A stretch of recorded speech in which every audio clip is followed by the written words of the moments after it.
So I've been working on this very nice, brand new, literally straight from the dealer, 24 plate 110. Customers come to us for some upgrades. I'll just do a quick walk round of what we actually added. So we've added the latest DRL and fog light upgrade, which is there.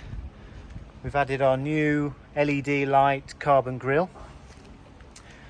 We've added these lovely proper carbon version 3 pod lights, which are there.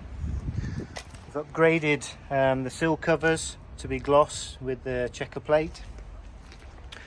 We've added the side box for the customer. We've added, to complement the pod light,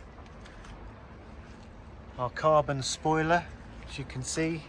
This looks fantastic in this particular sunlight. We've added a gloss black wheel cover, which is on there.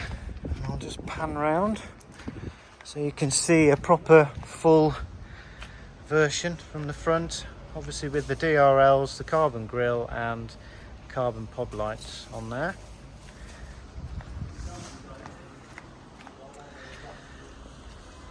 Which just looks stunning. The carbon sort of aspects with this particular colour paint really does go nicely. I'm sure the customer will be back for some more carbon bits that we also do, but if you're interested in creating something like this for your Defender 90, 110, 130, then please get in touch with us here at TTW.